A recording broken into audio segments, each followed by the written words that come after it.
Hey all, Cypher, and welcome back to our Dislyte video. So finally, some glimmer of light in these dark times for Dislyte, as the development team has finally acknowledged that ritual miracles were a big problem. They needed to be fixed ASAP. I mean, they sure did take their sweet ass time, but at least something is done. At least like I think for beginning for change, this is a perfect change. Honestly, expecting them to like completely revert the changes that they have done in 3.1.7, I don't think that's possible at all. So that'd be a far cry, honestly. But the changes that they mentioned definitely is going to improve at least the difficulty, or I think the possibility of clearing ritual miracle for like new players. For endgame players, it's still going to be high road, because they have essentially said that the ritual miracle 16 stages for all the bosses, they're still going to be remaining the same. Nothing will be changing for that. So I mean, that kind of makes sense. If actually wanted to make the content harder, if they had the data that said like players were not interested in like interested in retaining for their future content, there's many data points that we as a consumer, we are not given. And I do agree with that. Looking at this from a more business perspective, I think making the content harder might be in their best interest, but to make it so much harder to at the point that like your existing player is not able to clear, I think that's where the problem began, and that's why people were pretty angry, because nobody wanted to farm shitty relics, right? Nobody wanted to get those shitty ass level 50 relics when they were able to farm the level 60 ones before, right? So anyways, I'm not gonna go through into that. I've already made 2 or 3 videos about that, so this video is all gonna be about the ritual miracle adjustments, right? So let's start with the beginning. Dear Espers, based on all of your feedback about Ritual Miracle and our thorough evaluation on in-game data, we plan to further adjust Ritual Miracle in the version 3.1.9 update to optimize the gaming experience. So yeah, cool. At least they have acknowledged that this is a problem, and these are actually some good steps that they've taken. Like, if this was like a plain apology that, oh man, we're so sorry, the ritual miracles are so bad, so, I'd be pretty mad, right? Because that means they're just taunting us. But this time they provided a solid actual plan of action that they will take, and the date is pretty much the next patch, 3.1.9, right? So 3.1.9, guys, I'm waiting for that patch pretty hard, because they have mentioned these the ritual miracle changes, as well as potential sonic rift changes. So I'm very interested to see how this will go through. But yeah, details will be shared in the further patch notes. Now this is a rough plan for them, adjusting the overall difficulty of Ritual Miracle. So this is the base plan, right, for all the 3 bosses, as you guys can see: Kronos, Apip, and Fafnir. Now keep in mind, this is only for difficulties 7 to 15, so stage 16 will essentially be remaining the same as it is. So if you guys are having problem with stage 16, well, tough luck. Honestly, that's all I can say. Well, good thing is there's a lot of guides from YouTubers. Me personally, I have made guides for all three Ritual Miracle bosses, especially the stage 16 ones: Kronos, Apep, Fafnir. And people are complaining that that they have still not removed the limits. That, for example, Kronos only requires like full espers, Apep only requires Inferno espers, and Fafnir only requires Wind Elemental espers, right? So this is not exactly a bad change, because many other games do this as well. Now I know I'm gonna get some flack for this, because yeah, it does overall kill the creativity of the teams, but many other games do this. For example, I think the famous example is quite probably Epic 7. There's also Dragons in like, what's it called, Summoner's War. It's like, of course, dungeons are gonna always require a specific set of units to counter their mechanic, but this time the mechanics arise from like the base elemental advantage that espers have. So I don't think that's a bad thing, but generally speaking, I can feel the pain if players are having, like, for example, difficulty in acquiring flow elemental espers to beat Kronos, like same for like Inferno and Wind for Apep and Fafnir respectively.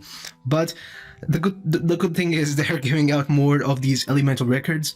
So if you really like, for example, you're lacking Apep, like Inferno espers for Apep, you can potentially buy these elemental records, because they're dirt cheap and they're like available in different event shops. Also from the Calamity Island, I mean, Calamity Island honestly is such a great resource. Like, I'm getting so much Nexus crystals, gold records. I know it's a limited thing, and I know in the future, like, they are not planning to, like, reset it like we get in like Temple Tower. But I just think it's overall it's decent, right? So let's just take a look at the actual changes for Chronos. The Chronos changes, guys, it's massive. I think Chronos has been completely reduced to shit. Just by reading from these text that they have given here. So the first one is going to be reduce the suppression tablet's chance of stun under all difficulties. Of course, that means you would like your resistance stat requirements has gone down pretty low. Reduce Chronos' stats under all difficulties accordingly. This is just going to be like flat out stat reduction, attack, defense, HP, pretty much every other stat, right? So that's pretty good. Reduces significance of the recently added AP boost. God damn. So guys, finally, he's not going to be recovering 20% AP after each of your ally turn. Like, I think it says significance of the recently added AP boost. Probably it's going to be like halved. Hopefully, I'm hoping that this is halved. So it's only 10%. This will make turn cycling, especially for players who do not have good speed relics, it'll be much easier, guys, honestly. Moderately reduce resist chance for Chronos on all difficulties. I think this will open up room for poison teams. Maybe, do not quote me for that, but there might be a possibility of that, right? Sad part is, only I think Kara is there for Chronos as a poisoner. Ife is like a bad element here. Same with Horus. So I don't know how that is gonna work, but hopefully poisons are gonna be more viable in this content, right? For APIP, again, reduce the overall stats of APIP under all difficulties, and by all difficulties, guys, I think they only mean 7 to 15, because I think this is only for 7 to 15 here. It does not say that it's also for 16, but I might be wrong. But hopefully I am wrong. But yeah, it does seem like it's only applicable to 7 to 15 floors. But also APIP, they reduce the resist chance. So one thing I'm noticing is that they have reduced the overall stats as well as the resistance chance. So I don't know if that is for more team comps to open up, for example Poison, because Poison has long been ignored. Or maybe they're gearing up for a unit that is actually a good poisoner, right? Like, I mean, Ife, yeah, people could argue like Ife is a great poisoner and she was like recently released along with Booster. But there might be a chance that in the future, another good Esper, which does like poison burst or something, like, instantly detonates all poisons. That might be a thing, guys, because poison burst type heroes, like, which detonate all the poison stacks, they are there in all games that I played, literally all games. Epic 7 has it, there's Summoner's War has it, I think even Raid Shadow Legends has it, to be honest. I've not played Raid Shadow Legends as much as I know, but hopefully that they do something about poisons, because I know a lot of people who like the poison champions. For example, a guildmate of mine has like R5 Ife or something, and there's literally no way to use it.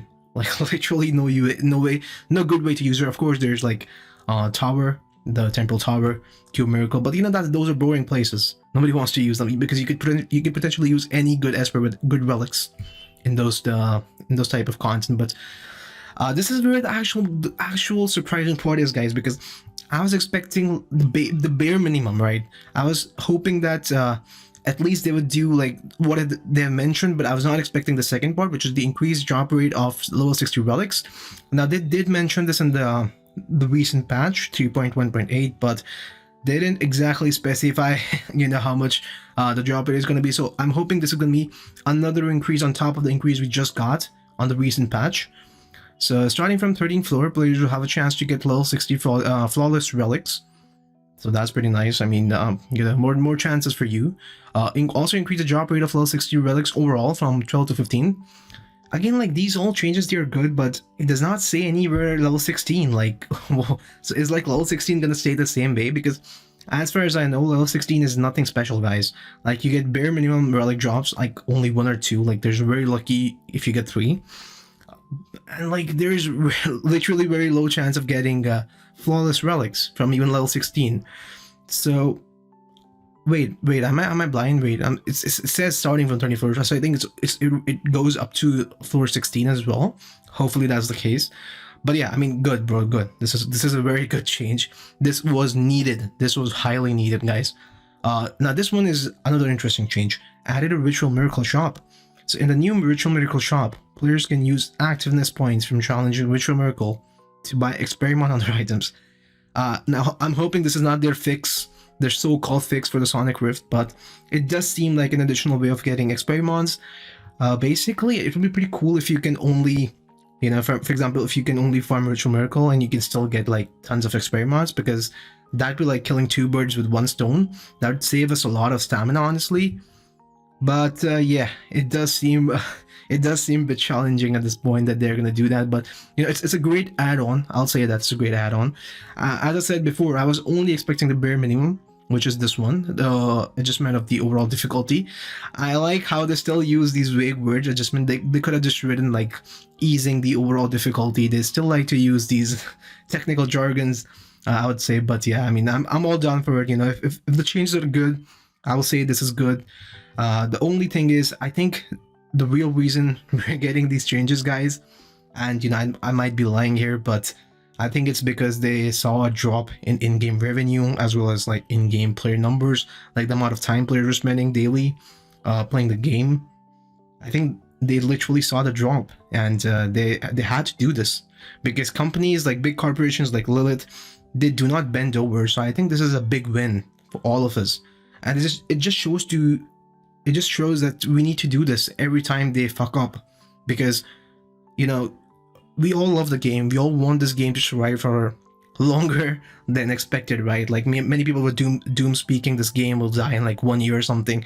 Nobody wants that, man. Nobody actually who likes the graphics of the game, likes the overall concept of the game, the Esper designs, everything, right? So me personally, I like the game, right? I like the game from a consumer standpoint, but there are also other standpoints that you have to consider, like business.